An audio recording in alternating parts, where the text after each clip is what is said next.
What's going on, everybody? Welcome to another episode of Off the Couch Boxing. I'm your host, Rexx Ruger. Watching my back, as always. You know him, you love him. That's the Alexis Arguello puppet. We're back with another banger of an episode. You all know what we do here. The most amazing and real boxing conversations anywhere on planet Earth. Legends, luminaries, world champions, and fighters on the come up. All coming here to chop it up with your boy, Reckless Rexx. And today is no different. We got another great episode with another great young up-and-coming fighter and a rising star. He will be in here in a moment. I'm excited about this one. Just watched him fight on June 6th during International Boxing Hall of Fame weekend, doing his thing at the Turning Stone Resort Casino in front of lots of legends, man. A packed house full of excitement. Shout out to Salita Promotions and Dimitri Salito for putting on a great show that night. And this guy kicked off the night, and another great performance by him. We will get him in here in a moment. Before I do that, and of course, none of this will be edited out. Anytime I do anything that doesn't look professional, I don't edit it out because I'm not professional. Who am I kidding, folks? Come on. That being said, let me go into my obligatory promotional spiel here before my guest gets in here. Let me remind you guys to make sure to like Off the Couch Boxing on Facebook and to like, subscribe, and smash the notification button on this channel. I rushed through that because my guest is here, so we're going to get down to it and chop it up, man. I'm excited. Let's get him in here and let's do this. Technical difficulties. Google Meet's driving me crazy today, folks. I don't know what it is, but it's driving me crazy. But we know there's no crying in podcasting, folks. Never has been, never will be. Can't do it. VELLE, what's going on, man? Hey, how you doing? I'm sorry for the I'm sorry for the slight delay, man. Google Meet is driving me crazy, man. But there's no crying in podcasting, unfortunately. It's all right. But believe me, there's lots of times when I would like to. So, hey, first of all, man, congratulations, man. Watched you do your thing on Hall of Fame weekend, man. You kicked off the night, man, beautifully, man. So the train rolls on, right? Yes, sir. Absolutely. Back in the gym. Right back in the gym. And let me ask you first and foremost, when you're performing on a night like that and you're kicking off the night in front of all those legends and those people that are, in the crowd, Hall of Famers, is it any more nerve-wracking? No, I don't focus on what's out in the crowd or who's out in the crowd. I'm really just focused on who's in front of me. And so what did you think of your performance last night? How did you assess what you did that night? I think I did pretty good. I still see things that I need to improve on and work on going into the next camp. But it was a great experience, a great tough opponent. Came to fight, didn't make it easy for me at all. So every time I read something about you online, man, and I don't have to tell you this, they're always drawing that comparison between you and Tommy Hearns. Has it gotten on your nerves? I mean, I'm sure it's certainly flattering, to be compared with an amazing fighter like him, man. But has it worn thin, or does it not get old? Well, it don't get old. It doesn't bother me. I see our similarities with like the right hand and our length and our frame and things like that. I don't necessarily see we have the same style like that, but he is one of my favorite fighters to watch, being with his Detroit background and the way he work his jab, throw his body shots, and get his right hands off. But yeah, it's an honor to be compared to a great like that. And what was your upbringing like, man? Like how early did you get a pair of boxing gloves on? When did it start for you? I was 8 years old, but truth be told, I was really like 5, 6 years old in the living room at my house. Yeah. My stepdad had me working my jab, throwing my jab up and down the living room for like what felt like an hour, and my arm was about to fall off. But then I kind of played baseball a little bit after that, and then I went into boxing when I was about 8 years old. And so who brings you to a boxing gym? Your dad? Yep. And now, was he a fighter at all or just a fan? He said he fought a little bit. He actually sparred with James Toney back at the Crunk Gym when James Toney was around. And but yeah, he never went professional, or I don't even know how many amateur fights he had, but I guess he's been around a little bit. I'm not surprised he sparred with James, man. That's James's thing. I've had James on a couple times, man. James's fucking training regimen is sparring. That's what he likes to do. Yeah, especially back in the day, they spar every single day. Yeah. He's not getting in there hitting no heavy bag, no speed bag. He just lining them up and knocking them down, man. Getting in the ring and sparring, man. But I mean, hey, to each his own. If that's what gets him ready for a fight, man, I applaud it. Right. You know, I mean, so when you're growing up watching fighting, you know, your dad's getting you into it, but are you watching anybody on TV, man? You know, I know we're talking about Tommy Hearns, but did you have like other idols or guys that you were watching and that you wanted to emulate? I came up in the Floyd Mayweather era, so I was trying to watch every single fight that Floyd had. It was always a big event when he came on pay-per-view, whatever. I was watching a lot of Floyd Mayweather. I like to watch Roy Jones. But to be honest with you, when I was growing up, I was playing more of the boxing video games, like Fight Night for Fight Night Champion. So that's how I got to know a lot of fighters from actually playing the game. Yeah, and Roy was in the house that night too, by the way. Who was? I said Roy was in the house that night. He was. I didn't get to talk to him, but my coach, he said he went down to the ring. He walked out with Joshua, and he sat down by the ring next to not Floyd, Roy. He sat next to Roy Jones and Clarissa Shields. He said he was in the middle of them, and they were all just talking. I'm like, dang, Roy Jones was there. Like, I know Roy kind of bounced though, man, because I saw him get up and make a move, man. Like, you know, he probably had watched what he wanted to see, and then he wanted to bounce, man. But I think it was one of those nights where, man, he just didn't want to be bothered, man, because he kind of dubbed everybody and just kind of got out of there. You know what I mean? But I get it, man. You know what I mean? Like, there's probably nights when he probably just wants to come out to the fights, you know, and not have a group of people around him, you know, harassing him for shit. You know what I mean? And asking him to sign stuff and take pictures and everything.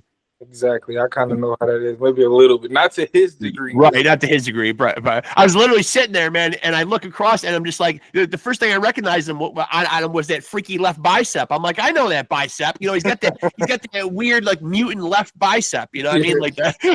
That's that jab and that hook, man. It's that, yeah. And so what about current guys, man? Like, you know, obviously anybody at any point in time that's fighting right now, in or around your weight division could be a potential opponent, man. But are there guys that you enjoy watching who are doing it right now? Who are you a fan of? I like Bud Crawford. I like Jerron Ennis, Shakur. I like Abdullah Mason. He's been doing his thing a lot. I actually seen him at one of the shows in Detroit. He came to Hype when it was a big fight there. Yeah, that's pretty much it. I don't really watch too much boxing, but I definitely keep my eye on those people.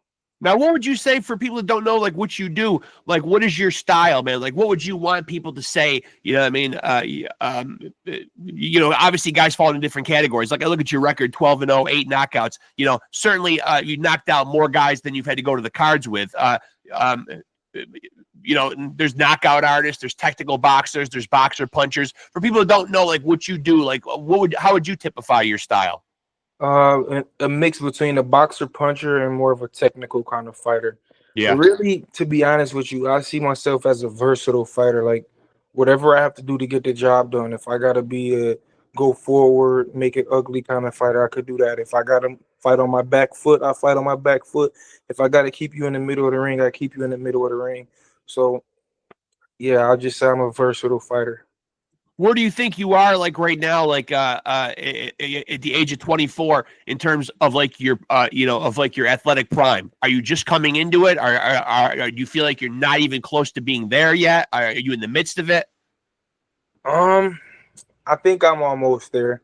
It's just a little bit of things that I need to work on that'll get me to where I'm trying to get, and then to get over the top of it. There's a couple things I got to add to my workout regimen and things like that. But I definitely feel like I'm at the point where I could do pretty much anything. Yeah.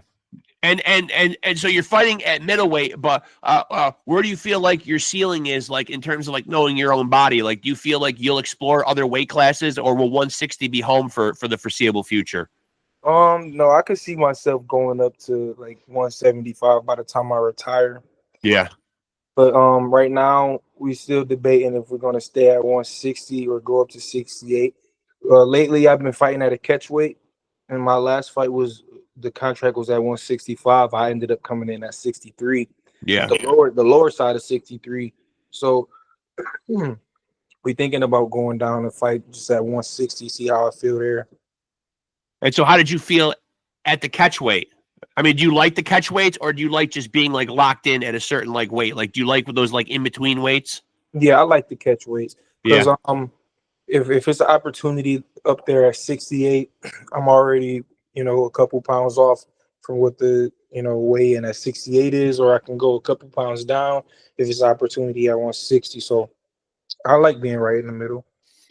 And so how active would you like to be? Like if you had your way for the rest of the year, 2025, how many more fights would you like to get in?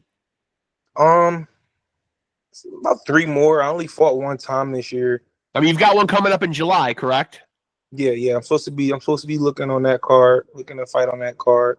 We'll see what happens, but most likely I'll be on that card.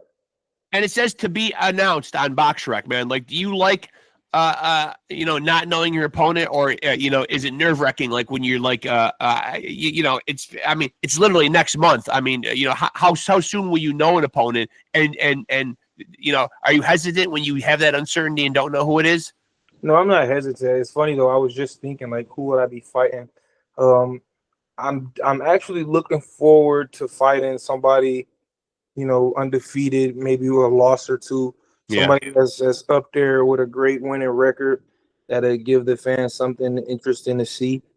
But I'm not necessarily worried about who it is. I always say I need to focus on myself and what I'm doing in Yeah. my training camp to make myself better. Because if I'm at my best, if I'm in 100% shape, I don't think there's anybody that can beat me out there. And when you're at Hall of Fame weekend, are you able to? I know you're there for a fight, but are you able to meet or rub elbows with anybody that you wanted to see while you were there? Actually, no. I was hoping I would see like a Manny Pacquiao or Roy Jones. But after my fight, I went and grabbed something to eat. I came back. I seen the end of Joe Hicks fight, and I watched Joshua fight after that. After Joshua fight, I kind of only wanted to see Joshua and Joe Hicks fight. Yeah. After that, I pretty much got out of there. I didn't really get to meet anybody. Yeah, good young fighters on that card. Joe Hicks had a tough night. He did, but JJ looked good. Yeah, JJ looked great. He never disappoints. He always looked good. I went to a training camp with him about a year ago in Miami, and just training with him, watching him train. He got a different kind of motor. He a different kind of fighter. The sky's the limits for him, for real.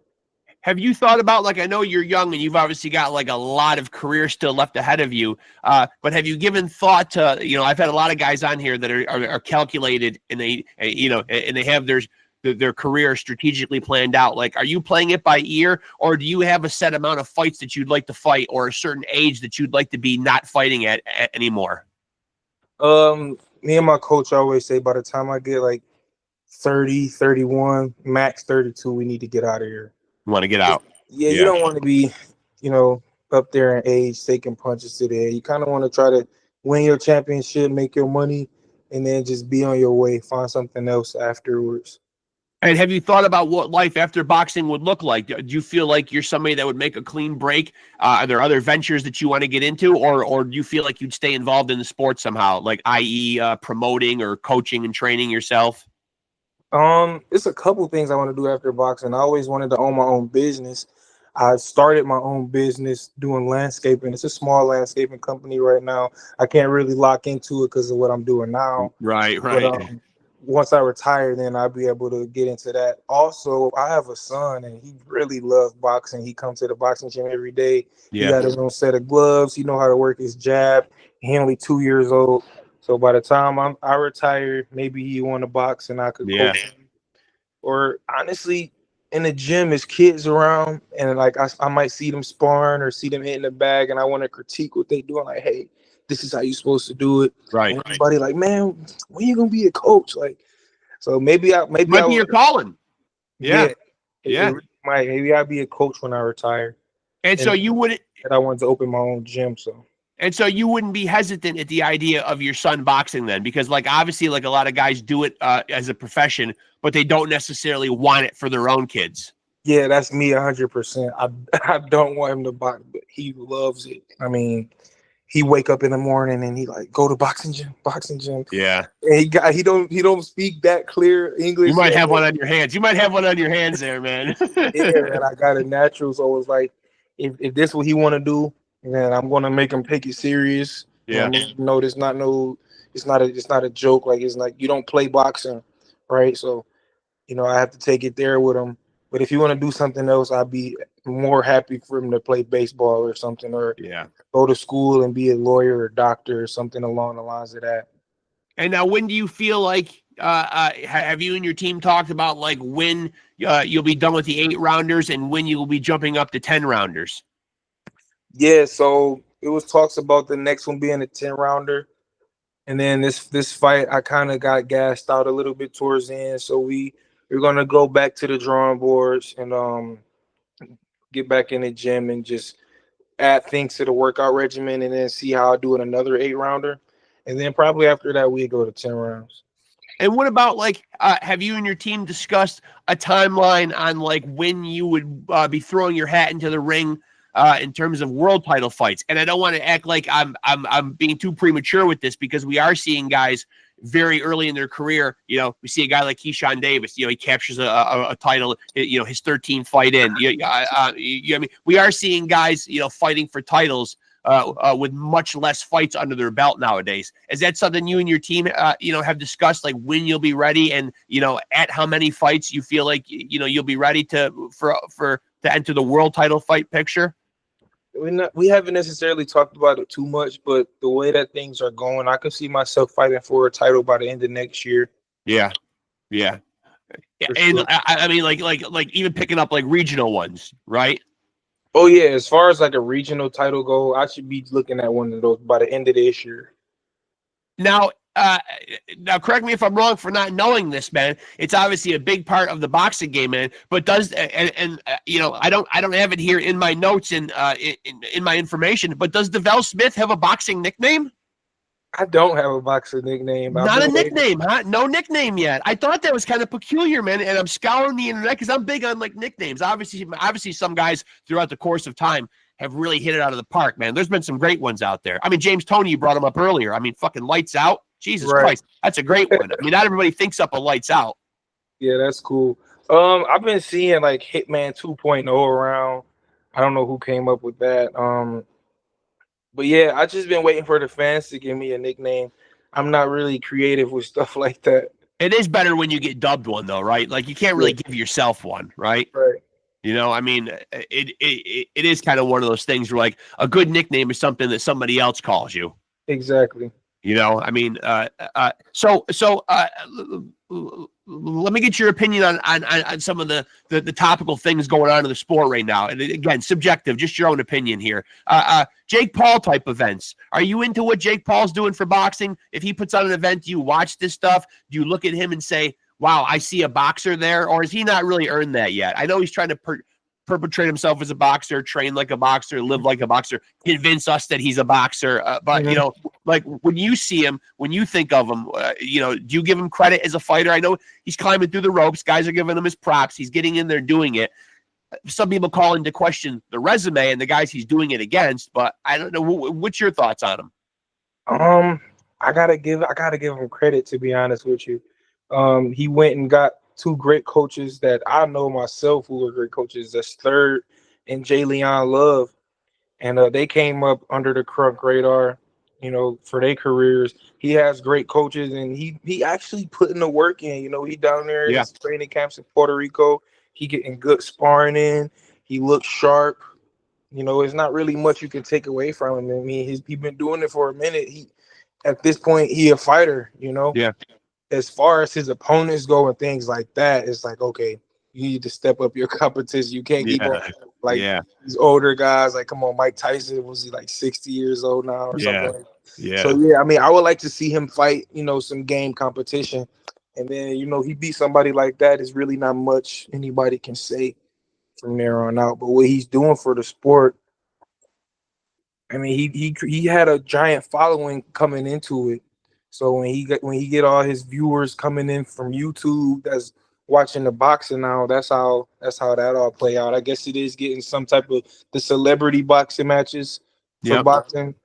I mean, I guess if you could say any, like, all publicity is good publicity. So yeah, and he's getting people paid, and he's getting the women boxers paid. That too. He's doing good stuff for the women. Now, a big fight, and you brought him up earlier when I asked you guys who you like watching, Bud Crawford. It does look like we are going to get the fight with him and Canelo at the end of the year. Where do you rate Bud's chances in that fight? Just from his ring IQ, I give him a good chance of winning. Yeah. I think Buck will win that fight. He just got to be careful not get hit by some big punches from Canelo. If Yeah. he can be smart and just outbox him, he could win. Canelo has trouble with fighters that's slick with their defense, smart, fast. So it's definitely a winnable fight for Bud. It'll definitely be one that I tune in to watch. You don't know who's going to win this one. And now you with 12 fights in your career right now, man, like you mentioned about like being a little critical of your performance and feeling like you're not quite at your prime yet, and there's still stuff that you want to work on. Is there anything specific that you're actually targeting that you feel like is a part of your game that you really want to up, like something you're really focused on in the gym, saying, I got to tighten this up and make this a lot better? Is there an area that you're specifically focused on? Yeah, my defense, reaction time, and conditioning is different things that I need to do. After my last fight, I kind of got a little gas towards the end as well. So we've been doing things like upping our running time. Like usually I run 4 or 5 miles. Now I'm running, 7, 8 miles every Yeah. week. But then that didn't really get me over the hump that I was trying to get over. So now we're going to add more explosive workouts into that to get me used to get my body used to, being kind of not exhausted, but like when you like breathing hard, get Yeah. my body used to getting those deep breaths in and things like that. But yeah, just those two things, my defense reaction time and my conditioning. Once I get those two to where they need to be, I'll be unstoppable. I'll And now be do you feel like, or are you somebody that walks around pretty close to your fighting weight? Nah, I stay about 15 pounds over. Yeah, I but work, I feel like that is close though, right? I mean, that's pretty close. That's not a lot of weight to knock off, right? Like, is yeah, that's probably the average, right? I would think it's the average. Some people walk around, 5, 10 pounds over. I don't know how, but yeah, I think about 15 pounds isn't too bad. Now we've seen guys take fights on very short notice, man. What would be too short a notice, like for DeVelle Smith to take a fight on? Like we saw that kid come in back in February, Josh Padley, and jump in. He was working as an electrician on Tuesday, and suddenly he's fighting Shakur Stevenson on a Saturday. You know what I mean? Like, what's too short a notice for you? Have you ever taken a short notice fight? I don't think I have taken a short notice fight yet. Um, it was an opportunity for a short notice fight a couple years ago, but I wasn't in the gym like I was supposed to be, so I turned it down.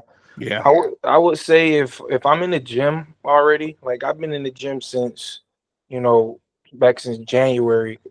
So because I had a fight in December, I broke my thumb, but I got back in the gym in January and I didn't fight it again till just last month or whatever. But if I was to get a call saying, hey, in February saying, hey, we need you to fight in 2 weeks, I would have been ready for it. So I guess I would say a 2 week notice would be the earliest for me.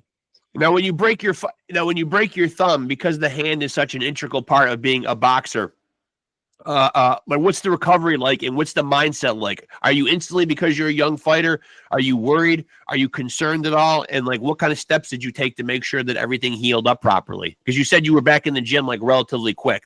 Yeah, so I got my hand X-rayed. They confirmed that it was broken. They put a splint on it, and then like 2 weeks later, they put a cast on it. I had to wear that for 6 weeks, but I was still in the gym working with my left hand, working my jab and things like that. They ended up making me take like 2 weeks out to let my hand heal up all the way, but I was still doing things like running. I mean, as much as stuff that you can do, but I didn't Right. just sit there and be lazy about it.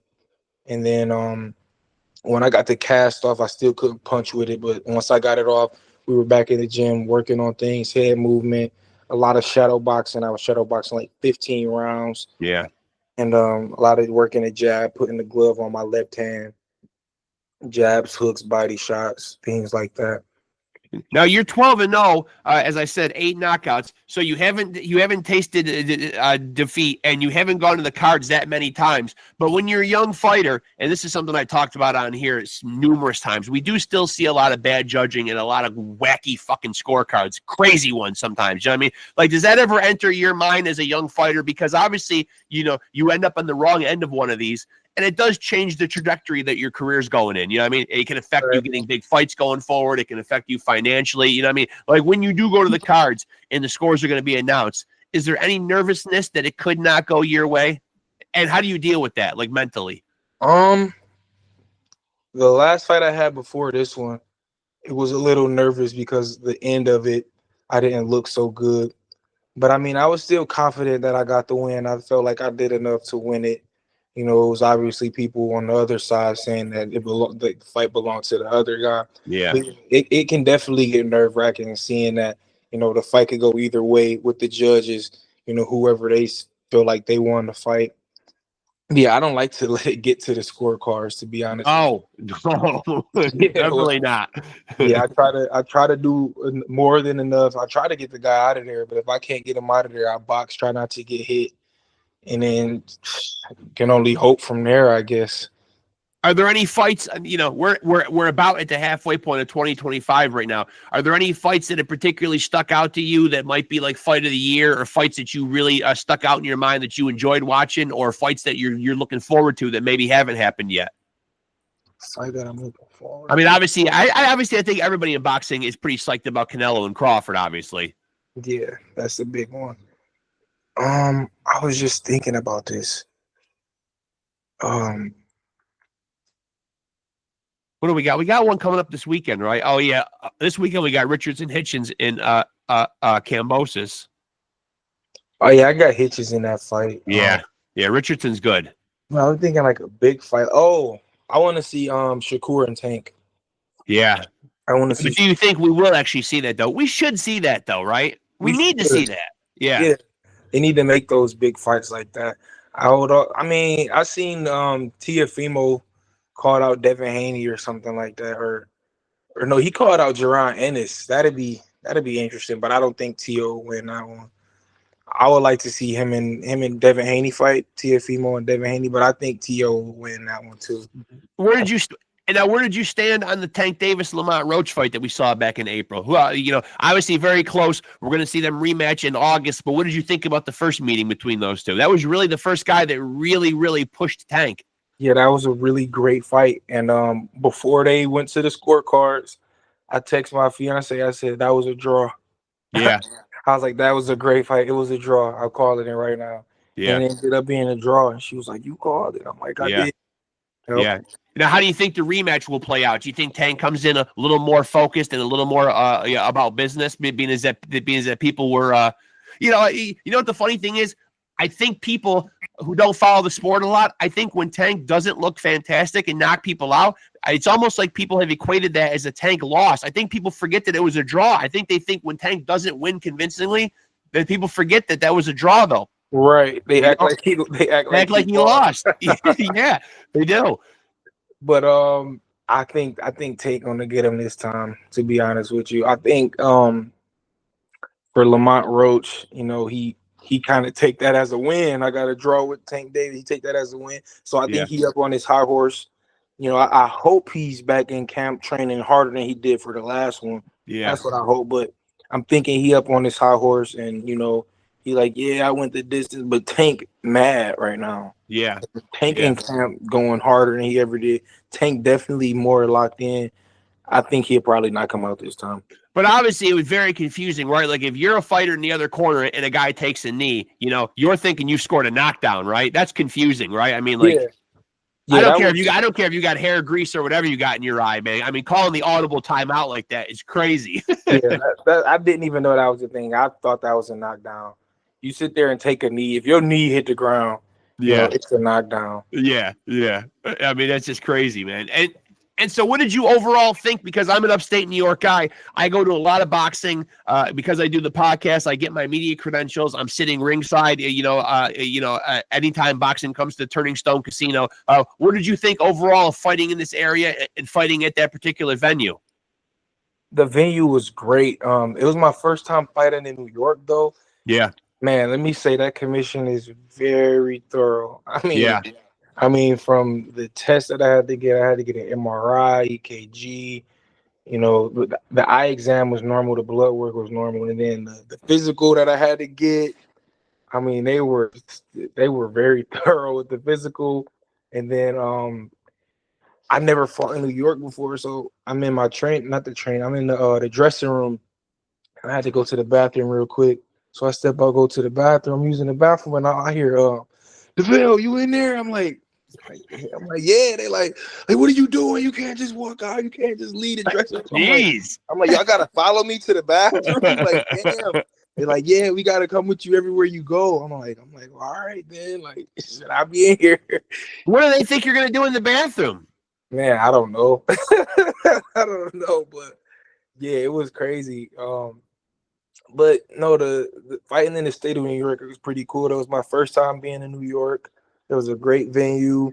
What else could I say? And now you're with Salita Promotions, correct? Yes. And now, what do you think about the promotional company in general and fighting? In Dimitri's promotional company. How did he sign you? What was the process like? So I had just won the WBC tournament in Texas, and after that, every time I go to the gym to spar, he was there. Yeah. I don't know who was telling him we'd be there. I don't know if he just knew we'd be there. Every time I was sparring, it's his job to know. Yeah, right. Yeah. That's something you would say. But yeah, he was just always there. And he's like, yeah, man, I want to talk about signing you. And every time he came, I was showing out. I was doing my thing. And then we sat down, had a meeting, looked over the contract, signed it. And ever since then, I mean, he's been doing his job. He's been growing as a promoter. Then he got the DAZN contract. And everything's just been on the up and up. He signed Clarissa Shields. He books the Little Caesars Arena like once a year. I mean, he's definitely growing as a promoter and is raising more opportunity for his fighters like myself to fight on bigger platforms and get more attention. So yeah, I got the chance to talk to him for a couple of minutes, and he said, hey, you have a podcast in the area, try to give the venue some positive feedback, even tell them that I had a conversation with you. Cause he's like, I love the area. I love the venue. He's like, I'd love to put on shows here 4 or 5 times a year if I had my way. So he was really impressed, I think, with Turning Stone, overall as a venue, which is great for people like me in upstate New York, cause we'd love to see more boxing there. Yeah, it was a great venue. I fought at the casino in Detroit. It was nice, but this casino is a bigger venue. I think it got way more seats. Every seat is a good seat. And then you got the casino itself was nice. It got a whole bunch of restaurants within it. The parking was great. Yeah, the venue was pretty good. I wouldn't mind fighting there again myself. And now, as far as fighting under Salita, I definitely take pride in being able to fight under Salita Promotions. Yeah, I see him. I was there the day before, even at the press conference and at the weigh-ins, and I love the fact, I like the way he moves. Like Oscar De La Hoya was obviously a fighter first before he became a promoter, but Dimitri really feels like a fighter's, promoter. Very pro fighter. He's going around at the press conference. He's dapping everybody up. He seems like he really wants to have a good relationship with his fighters. I like that. Yeah, Salita real cool. He'll really sit there, chop it up with you. He always keep it real. He gonna tell you how it is. Before the fight, after the fight, he knows he's done it. So he know the things that you have to do, the trials and tribulations that you have to go through. He real understanding promoter. And he do a damn good job. Now, who was it the first, do you remember where the Tommy Hearns comparison started? Who the first person was who started, where the seed was planted? Dude, my very first fight, I knocked the dude out. I mean, I put him to sleep with the right hand. I didn't even know he possessed the power like that. And it was in Texas. And as I get out the ring, I'm walking back to the dressing room. And I was like, man, you from Detroit. You look just like Tommy Hearns. That right hand was just amazing. And I'm like, wow, thank you. Yeah. Very first fight. And then the second fight, I go out there, I'm hearing the same thing. I come back home, I'm hearing the same thing is after every fight, especially when I fight out of town. And then I was in Tennessee, and right after the fight, I'm wearing crunk trunks and everything at this point. Yeah. Dude, Tommy Hearns all the way, to be related to him. I'm like, shit, thanks, man. It feels good. I mean, it is a nice compliment. And I mean, if you're going to be compared to somebody, man, he's not a bad one to be compared to. at all. At all, But listen, man. First of all, it was great getting the chance to chop it up with you, man. I appreciate you doing it, man. You did a great job, man. I got there early, man. Specifically, I know there weren't a lot of people in the arena. I got there specifically just because I do this podcast, and I love to have the OGs on. I love to have the legends on, but I really get a thrill out of having young up and coming fighters on this podcast. So I was really there, tapped in, wanting to specifically see like you fight, and made sure I got there early, man. So and you didn't disappoint, man. But I'd love to get the chance to chop it up with you. Stay in touch, man. We'll definitely do this again, either before the next fight or after the next fight. We'll get on and chop it up again. Absolutely. Whenever you want to have me, go ahead. Just give me a call, give me a text, whatever. I will, man. I want to thank you. I appreciate you for having me on the show. It feels good to be, on your radar. Thank you. Yeah. I appreciate you doing it, man. And I've got your number now, man. I'll reach out, man. We'll definitely be doing this, man. So when you're a world champion and you really are the next Tommy Hearns, I'll be having you on here and say, hey, I was tapped in early on, motherfuckers. Get in line. Get in line, right, man. That's right. You'll be one of the first ones. I won't forget. I appreciate that, man. Thanks, VELLE. It was great talking to you, man. And you best of luck with your fight in July if we don't talk before then, man. All right. Thank you. All right. Thanks, buddy. Yep. Later. And there he goes, folks. VELLE Smith has no nickname yet. Got to work on that with him, man. But seriously, man, he is the truth, man. Doing his thing, man. Opened up Hall of Fame weekend. Opened up that card, man. Looked absolutely amazing, man. Could be the second coming of Tommy Hearns. Don't want to put that kind of pressure on him. And I'm not always a big one to buy into comparisons, man. But that's a good one, man. When people are saying you got a detonous right hand like Tommy Hearns, man, you fight at middleweight. You got all the makings of a huge friggin' star, man, like VELLE does. I'm happy for him, man.